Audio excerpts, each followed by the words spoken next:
ലോകത്ത് ഏറ്റവും കൂടുതൽ ട്രാഫിക് ചെയ്യപ്പെടുന്ന ഒരു ആനിമലാണ് എന്ന് പറഞ്ഞു കഴിഞ്ഞാൽ അനധികൃതമായ മൃഗക്കടത്തിന് ഇരയാകപ്പെടുന്ന ഒരു മൃഗമാണ് ഈ പാങ്കോലിൻ. മെയിനായിട്ട് ട്രഡീഷണൽ ആയിട്ട് പല മെഡിസിൻ ഉണ്ടാക്കാൻ വേണ്ടിയിട്ടാണ് ഇവയെ പിടിച്ചിട്ട് ഇതിൻ്റെ ശൽക്കങ്ങൾ എടുത്ത് ഉപയോഗിക്കുന്നത്. അതുകൊണ്ട് ഏറ്റവും കൂടുതൽ വംശനാശം നേരിട്ടുകൊണ്ടിരിക്കുന്ന ഒരു ജീവിയാണ് ഈ പാങ്കോലിൻ. നൂറുകണക്കിന് അല്ലെങ്കിൽ ആയിരക്കണക്കിന് എണ്ണത്തിനെ പിടിച്ചിട്ട് ട്രഡീഷണൽ മെഡിസിൻ ഉണ്ടാക്കാൻ വേണ്ടിയിട്ടൊക്കെ ഇവരെ പിടിച്ചിട്ട് ഇവരുടെ സ്കെയിലൊക്കെ എടുത്തിട്ട് യൂസ് ചെയ്യുന്നുണ്ട്. അതാണ് ഇവർ നേരിടുന്ന ഏറ്റവും വലിയ പ്രശ്നം. ഇതിനെ പിടിച്ച് തിന്നുന്നതുകൊണ്ടോ മരുന്നായിട്ട് കഴിക്കുന്നതുകൊണ്ടോ ഒന്നും ഒരു രോഗം മാറുമെന്ന് യാതൊരു സയൻറ്റിഫിക് എവിഡൻസും ഇല്ല. ഒന്ന് ഓർത്ത് നോക്കി, ഇവരൊക്കെ വളരെ മില്യൺസ് ഓഫ് വർഷങ്ങളായിട്ട് ജീവിച്ചിരിക്കുന്ന ഒരു മൃഗമാണ്.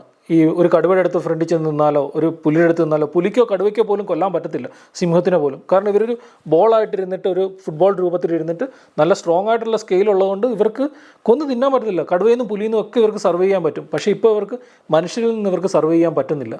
അതാണ് ഇവർ നേരിടുന്ന ഏറ്റവും വലിയ പ്രശ്നം. ഇത് ചെയ്യുന്നവരെല്ലാം എന്തെങ്കിലും ഇത് നിർത്തലാക്കും, ഇത് മനസ്സിലാക്കുമെന്ന് നമുക്ക് പ്രത്യാശിക്കാം.